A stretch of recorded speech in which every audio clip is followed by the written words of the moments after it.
بسم اللہ الرحمن الرحیم۔ السلام علیکم۔ آج کا پروگرام ایران کے بارے میں ہے۔ وہاں خامنہ ای صاحب کی تدفین کے دوران کیا اہم واقعات ہوئے اور اب آئندہ ایران کا نقشہ کیا بن رہا ہے، اور کیا امریکہ ایران کی جنگ پھر سے چھڑے گی، کیونکہ صورتحال اس طرح تشویشناک کہی جا سکتی ہے کہ ہرمز میں ایران نے 3 جہازوں پر حملہ کیا ہے، جس کو امریکہ نے پہلی مرتبہ معاہدے کی خلاف ورزی قرار دیا ہے۔ اس سے پہلے امریکہ نے یہ بات نہیں کی تھی، یہ بات معنی خیز ہے۔ لیکن سب سے پہلے ہم شروع کریں گے کہ جنازے کی کچھ خاص باتیں کیا تھی اور ایسا کیا ہوا جو ایرانی حکام کے توقعات کے مطابق نہیں تھا۔ سب سے پہلی بات تو یہ ہے کہ یہ ایک انوکھی قسم کی آخری رسومات تھیں کہ جن میں جنازے کے بعد تدفین کے بجائے میت کو نمائش کے لیے لے جایا گیا، تہران میں گھمایا گیا، پھر قم میں گھمایا گیا۔ اب یہ آج عراق جائے گا، جہاں 2 شہروں میں اس کی نمائش ہوگی، ایک کربلا میں اور ایک نجف میں۔ تو یہاں ایک دلچسپ بات میں تذکرہ کرتا چلوں کہ باہر کی میڈیا میں یہ خبریں آ رہی ہیں کہ تابوتوں کے اندر کچھ نہیں تھا، یعنی کہ پہلی مرتبہ یہ ہوا کہ آخری دیدار مرنے والے کا نہیں کرایا گیا، بلکہ تابوتوں کا آخری دیدار کرایا گیا۔ دوسری اہم بات یہ تھی کہ ان کا ٹارگٹ تھا کہ جلسوں میں، تعزیتی جلسوں میں، یعنی خاص طور پر تہران شہر میں 4 کروڑ کے قریب افراد آئیں گے۔ اس سے پہلے انہوں نے 2 کروڑ کا ٹارگٹ رکھا تھا، پھر اسے بڑھا کر 4 کروڑ کر دیا، اور پھر جنازے سے 1 دن پہلے اس کو بڑھا کم کر کے 1.5 کروڑ کر دیا، یعنی 15 ملین۔ لیکن ہوا کیا؟ ہوا یہ ہے کہ خمینی کا جو مسلح، وہاں ایک ان کا بہت بڑی ایک عبادت گاہ ہے، اوپن قسم کی، وہاں تقریباً 2 لاکھ کے قریب لوگ آئے۔ 2 لاکھ سے زیادہ نہیں تھے، 2 لاکھ سے کچھ کم ہی تھے، اور یہ 2 لاکھ یعنی کہ 1 ملین کا بھی 5واں حصہ، اور کروڑ والی بات تو بہت ہی پیچھے رہ گئی۔ یعنی 1 کروڑ کا مطلب یہ ہوتا ہے کہ اگر آپ اس میں ناکام رہیں تو 50 لاکھ، لیکن 50 لاکھ بھی نہیں، 25 لاکھ بھی نہیں، 10 لاکھ بھی نہیں، 5 لاکھ بھی نہیں، 2-2.5 یا میکسیمم اگر ہم رعایت کریں کہ ارد گرد کی گلیوں میں جو لوگ تھے وہاں 3 لاکھ 2.5 لاکھ کل ملا کر اتنے لوگ ہوئے۔ اور پھر اس موقع پر صدر پزشکیان کے ساتھ بھی بدسلوکی ہوئی۔ جب وہ جنازے میں شرکت کے لیے پہنچے تو جو انتہا پسند عناصر ہے انہوں نے ان کو گھیرے میں لے لیا اور مرگ بر غدار، یعنی غدار مرد آباد کے نعرے لگائے۔ اگرچہ ان کی مین ہینڈلنگ نہیں ہوئی، ان کو ہاتھ کسی نے نہیں لگایا، کوئی دھکے وکے بھی نہیں دیے، لیکن انہیں گھیرے میں لے کر غدار مرد آباد کے نعرے لگائے۔ اور یہی نعرے پھر تیسرے دن وزیر خارجہ عباس عراقچی کے ساتھ بھی یہی سلوک ہوا، انہیں بھی غدار مرد آباد کے نعروں کا سامنا کرنا پڑا۔ اچھا، اس کے بعد یہ 2 دن اس کو تہران میں گھمایا گیا مسجد کو، لیکن اتنے لوگ نہیں آ سکے جتنے لوگوں کی توقع تھی۔ خاصا لمبا جلوس تھا، بے شک اس میں 1 لاکھ سے زیادہ لوگ اس جلوس میں شامل تھے، لیکن وہ 4 کروڑ 2 کروڑ 1.5 کروڑ، بلکہ ایک دلچسپ بات یہ بھی سامنے آئی کہ ایرانی انٹیلیجنس نے ایک رپورٹ جاری کی کہ ہجوم اتنا زیادہ ہوگا کہ ایک سٹمپیڈ کی فضا بن جائے گی، اور اس میں تہران کے اندر کم سے کم 3000 لوگوں کے ہلاک ہونے کا خطرہ ہے۔ لیکن رش چونکہ بہت ہی کم تھا، اس لیے وہاں کوئی آدمی بھی ہلاک نہیں ہوا۔ صرف ایک عورت گرمی کی وجہ سے شاید کوئی نیم بے ہوش ہو گئی، اس کو اٹھا کر لے گئے اسپتال، اس کے علاوہ کوئی واقعہ پیش نہیں آیا۔ اس کے بعد یہ قم لے گئے، اور قم میں حاضری اور بھی کم تھی، بہت بڑا گراؤنڈ تھا، بھرا ہوا تھا، یعنی عام حالات میں یہ بہت بڑا اجتماع سے کہا جا سکتا تھا۔ لیکن الجزیرہ ٹی وی، جو آپ جانتے ہیں کہ ایران کا بہت ہی سمپتھائزر ہے، ایران کی انڈیو فیور بھی کرتا ہے، ایران کی ہر بات کو وہ اولویت دیتا ہے اور دوسروں کے موقف کو بعد میں نشر کرتا ہے، تو آپ الجزیرہ کی ویب سائٹ دیکھ لیجئے، اس میں اس نے لکھا ہے کہ قم میں ٹینز آف تھاؤزنڈز لوگ جو تھے وہ شریک ہوئے اس جنازے میں، اور ٹینز آف تھاؤزنڈ کا مطلب ہوتا ہے کہ 1 لاکھ نہیں تھے، ورنہ پھر وہ لیکس لکھتے ہیں۔ ٹینز آف تھاؤزنڈ یعنی 10 ہزار، کئی 10,000، 70,000، 80,000، 90,000، جو بھی آپ کہہ لیں، 1 لاکھ سے کم۔ تو ایک تو ان کو یہ صدمہ ہوا، اور اس کا نقصان یہ ہوا کہ ایران کے اندر جو فضا ہے وہ کلیئر ہو گئی کہ ان لوگوں کو جو اس وقت حکومت کر رہے ہیں اتنی زیادہ عوامی حمایت حاصل نہیں رہی پہلے جیسی، اور اب قیاس آرائیاں تو اور بھی بہت ہو رہی ہیں، جیسا کہ آج آپ نے بی بی سی میں پڑھا ہوگا، بی بی سی کی ویب سائٹ پر اس میں بہت ساری وہ باتیں لکھی ہوئی ہیں جو میں اپنے پروگرامز میں مسلسل کرتا رہتا ہوں کہ خامنائی کی موت کے بعد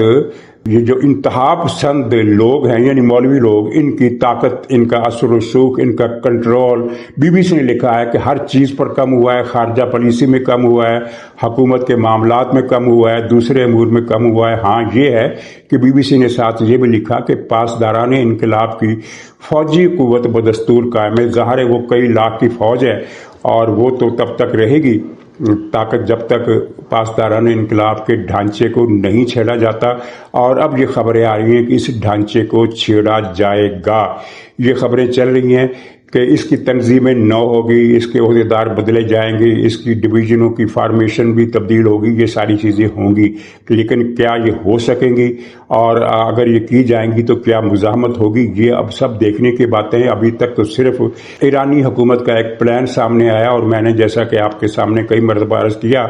کہ ایرانی حکومت اپنی گرفت مضبوط کرتی جا رہی ہے، بہت آہستگی کے ساتھ کر رہی ہے، اور اس کا ثبوت یہ ہے کہ انتہا پسند عناصر اب بھی مذاکرات مرد آباد کے نعرے لگاتے ہیں اور مذاکرات کو غداری قرار دیتے ہیں، اور یہ فتوے سرکاری ٹی وی پر یعنی جن پر پاسداران کا کنٹرول ہے، یہ فتوے نشر ہوتے ہیں کہ پزشکیان نے اور اراکچی نے اور کالی باف نے آیت اللہ خمینی اور آیت اللہ خامنائی دونوں کی ریڈ لائنز اور ہدایات کی خلاف ورزی کی ہے، وائلیشن کی ہے، جس کی سزا موت ہے۔ اور پھر اب یہ خبریں بھی آ رہی ہیں کہ اب یہ جو رہبر کا جو درجہ ہے ایران میں، خمینی اور خامنائی، علی خامنائی دونوں کے دور میں یہ تھا کہ رہبر کا کہا ہوا لفظ حرف آخر ہوتا تھا، اس کو ویٹو پاور حاصل تھی، گویا کہ ایک یک شخصی حکومت چل رہی تھی۔ لیکن اب یہ خبریں انٹرنیشنل میڈیا پر آ رہی ہیں ایران کے ذرائع کے حوالے سے کہ اب رہبر اعلیٰ کو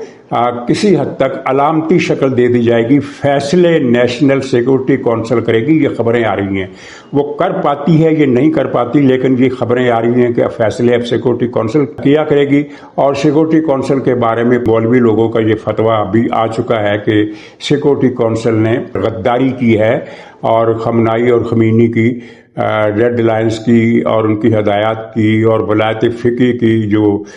تقاضے ہیں ان کو پامال کیا ہے۔ یہ چیزیں آ رہی ہے۔ اب دیکھیے سیکورٹی کونسل کیا کرتی ہے۔ اگر سیکورٹی کونسل نے اختیارات اپنی بڑھا لی ہے تو مشتبہ خامنائی جو پاسداران کے زیادہ قریب ہیں لیکن وہ قوت فیصلہ سے آ رہی ہیں، وہ کیا کردار ادا کرے گی، ان کی کیا پوزیشن ہوگی۔ اور مشتبہ خامنائی ان جلوسوں میں غیر حاضر رہے، نہیں آئے، جس کی وجہ سے یہ قیاس آرائیاں بڑھ گئیں کہ خدا نخواستہ ان کی صحت خراب تو نہیں ہے۔ صحت خراب نہیں ہے، جو حقیقت سامنے آ رہی ہے وہاں کی سیکورٹی ایشو بھی نہیں ہے۔ اصل چیز یہ ہے کہ وہ جب تک ان کا چہرہ پوری طرح ٹھیک نہیں ہو جاتا وہ سامنے نہیں آئیں گے۔ اس دوران جو ایران کی جو فوجی قیادت ہے اس کے بھی صرف 2 عہدیدار سامنے آئے ہیں، اور وہ بھی تھوڑے وقت کے لیے۔ ایک وہ ان کا پاسداران کا جو چیف ہے، قانی کیا نام ہے اس کا، اور ایک وہ عدلیہ کے چیف جو ہے واحدی، یہ 2 حضرات سامنے آئے ہیں۔ اس کے علاوہ ایک اور فوجی شعبے کے سربراہ بھی جرنیل، یہ 3 بڑے عہدیدار جو ہیں یہ جنازوں میں شریک ہوئے، لیکن تھوڑی ٹائم کے لیے، یعنی آئے، اپنی رونمائی دکھائی، اپنی حاضری رجسٹر کرائی، کیمروں نے ان کو فوکس کیا، اس کے بعد پھر وہ غائب ہو گئے۔ ان کے علاوہ مشتبہ خامنائی کے بھائی آئے ہیں، 3 بھائی، لیکن مشتبہ خامنائی خود نہیں آئے۔ اور ایران کو جس بات کا زیادہ صدمہ ہے، یعنی ایران کی جو پاسداران کی قیادت ہے، جو انتہا پسند قیادت ہے، ان کو زیادہ صدمہ یہ ہوا کہ ان کی ایک سفارتی مہم جس کا یہاں بہت کم چرچا ہوا وہ ناکام ہو گئی۔ سفارتی مہم یہ تھی کہ انہوں نے ہر ملک کے اندر اپنے سفارت خانوں کے عملے کو یہ ڈپیوٹ کیا تھا کہ آپ نے ملاقاتیں کرنی ہیں حکومتی رہنماؤں سے اور انہیں تہران آنے پر کنوینس کرنا ہے کہ وہ تہران آئیں۔ اور ایران کو یقین تھا، آپ کے سامنے ہے کہ 3 ملک ایران کے دوست ہیں، ان 3 ملکوں کے علاوہ پوری دنیا میں ایران کا کوئی دوست نہیں ہے۔ قطر اور پاکستان بھی مجبوری کا نام شکریہ کے حد تک دوست ہیں، یعنی ایران کے خیال میں پاکستان تو پورے خلوص دل سے ایران کے ساتھ ہے، لیکن ایران پاکستان اور قطر کو مجبوری کا نام شکریہ کے طور پر لے رہا ہے، اور حقیقت میں ایران کے 3 ہی ملک ایسے ہیں جن کو ایران دوست سمجھتا تھا، یعنی چین، روس اور بھارت، اور انہیں یقین تھا کہ کم سے کم ان 3 ملکوں کے سربراہ ضرور جنازے میں شرکت کریں گے، جس کی وجہ سے یہ ایک عالمی ایونٹ بن جائے گا۔ لیکن نہ تو پیوٹن آیا، نہ چین کا صدر شی آیا، نہ انڈیا کا مودی آیا، بلکہ ان تینوں ملکوں نے اپنے سیکریٹری، ڈپٹی سیکریٹری، نائب وزیر، یعنی جن کی کوئی پروٹوکول وائز بھی کوئی اہمیت نہیں ہوتی۔ پاکستان میں اگر کوئی نائب وزیر اگر ہو جسے وزیر مملکت کہا جاتا ہے تو اس کی بیرون ملک کیا ساکھ ہوگی کہ وہ کہے کہ جی میں پاکستانی حکومت کا ہائی آفس رکھتا ہوں، نہیں کہہ سکتا۔ تو یہ ان تینوں ملکوں نے یہ کیا۔ سعودی عرب نے بھئی اپنا نائب وزیر بھیجا، اور دنیا کے کسی ملک کے سربراہ نے شرکت نہیں کی سوائے پاکستان کے۔ پاکستان سے تو خیر پوری حکومت ہی وہاں لد کر پہنچ گئی۔ فیلڈ مارشل اپنے طور پر گئے، وزیر اعظم گئے، وزیر خزانہ اور پتہ نہیں کون کون سے، یعنی وزیر خزانہ نہیں، وزیر خارجہ اور وزیر داخلہ اور زرداری صاحب، بلاول صاحب، یعنی پاکستان کی حکومت تو پوری کی پوری بارات لے کر تہران پہنچی ہوئی تھی، اور لگتا تھا کہ پاکستان کو انہوں نے خالی کر دیا، جہاں کسی کی ضرورت نہیں ہے بیٹھنے کی، تو وہاں یہ سب ایران میں پہنچے ہوئے تھے۔ تو یہ 3 بھی نہیں آئے، اور دنیا کے کسی اور ملک سے، یعنی چلیے امریکہ کو چھوڑیے، برطانیہ کو چھوڑیے، فرانس کو چھوڑیے، لیکن مشرقی یورپ کے ملکوں سے بھی کسی سربراہ نے شرکت نہیں کی، افریقہ کے کسی ملک کے سربراہ نے شرکت نہیں کی، ایشیا کے کسی ملک کے سربراہ نے شرکت نہیں کی۔ جس نے بھی شرکت کی وہ جونیئر ترین قسم کے عہدیدار تھے، یا تو وزارتی عہدیدار جونیئر تھے، یا پھر وہ سفارتی عہدیدار، یعنی سیکریٹری، کسی محکمے کے سیکریٹری یا ڈپٹی وزیر، اس سطح کے لوگ وہاں گئے، اور اس طرح یہ عالمی ایونٹ نہیں بن سکا۔ حاضری کے لحاظ سے بھی ایونٹ نہیں بن سکا۔ حاضری کے لحاظ سے تو میں نے بتایا کہ کہاں ان کی توقع تھی 1.5 کروڑ، چلیے 1.5 کروڑ تو ایک انہوں نے نا وہ ایک حبہ بنانے کے لیے بات کر دی، لیکن کم سے کم 1 ملین کی حاضری ضروری تھی، کیونکہ خمینی جب مرا تھا انقلاب ایران کا بانی تو اس کے جنازے میں 10 لاکھ افراد تھے، 10 لاکھ۔ تو اب 10 لاکھ کی بجائے 2.5-3 لاکھ تہران میں، اور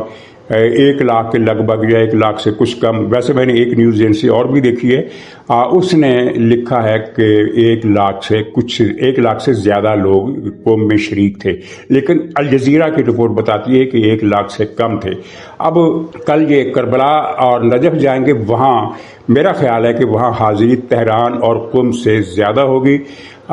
کیونکہ وہاں معاملہ سیاسی نہیں ہے، مذہبی ہے۔ ایران میں تو عوامی سطح پر اس جنازے کو ناپسند کیا گیا، اور عوام نے باقاعدہ ایجیٹیٹ کیا اور تنقید کی کہ ہمارے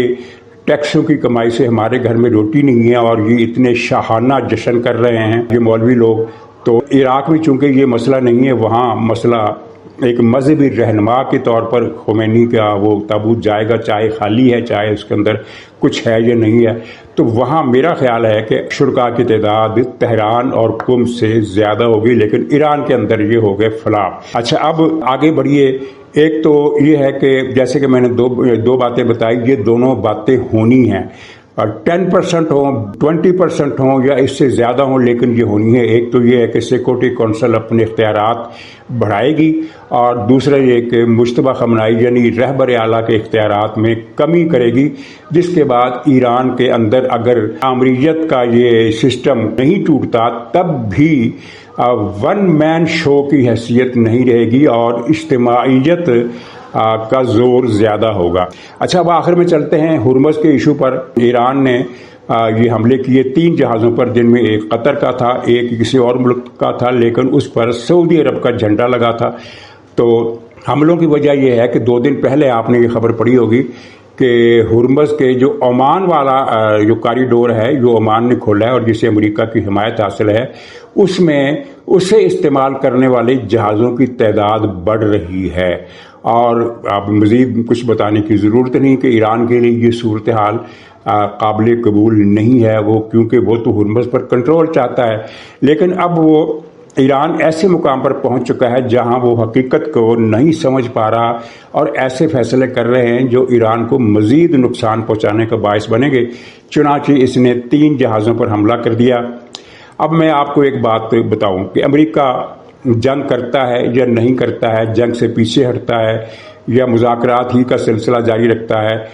یا جنگ کرتا، کوئی بھی صورت ہو، ایک بات آپ نوٹ کیجئے کہ امریکہ کی حکمت عملی کچھ بھی ہو، ہرمز کا عمان والا راستہ اس نے سیف بنانا ہے ہر صورت میں، اور ایران کا یہاں سے کنٹرول ختم کرنا ہے، جنگ ہو یا نہ ہو، یہ کام دونوں صورتوں میں ہونا ہے۔ ایران کو اس بات کی سمجھ نہیں آ رہی، اور آپ نے دیکھا کہ قطر جو ایران کی بہت فیور کرتا ہے بوجوہ،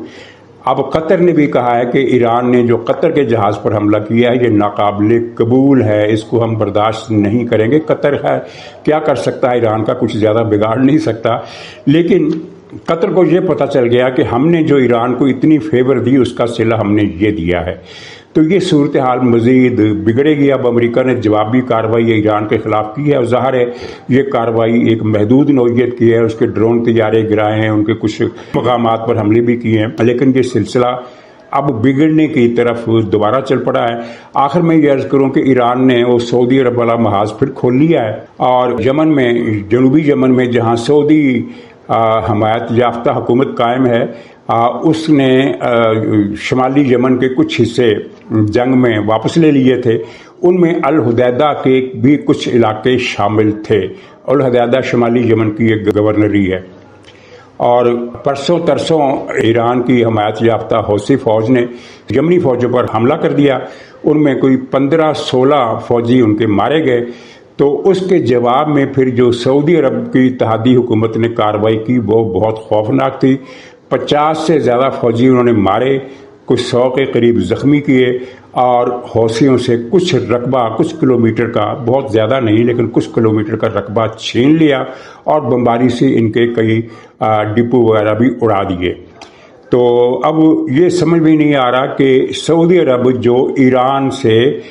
ہر صورت مفاہمت چاہتا تھا، اور اس نے بار بار ظاہر بھی کیا کہ وہ مفاہمت چاہتا ہے، اور ایران مان بھی گیا تھا کہ ٹھیک ہے ہم اب سعودی عرب پر حملہ نہیں کریں گے، اس نے یہ حوثیوں کا محاذ دوبارہ کیوں گرم کر دیا، اس کا بھی ظاہر ہے ایران کو اور حوثیوں کو نقصان ہی پہنچے گا۔ ناظرین اجازت دیجیے، انشاءاللہ اگلے ولاگ میں پھر ملاقات ہوگی، تب تک کے لیے خدا حافظ۔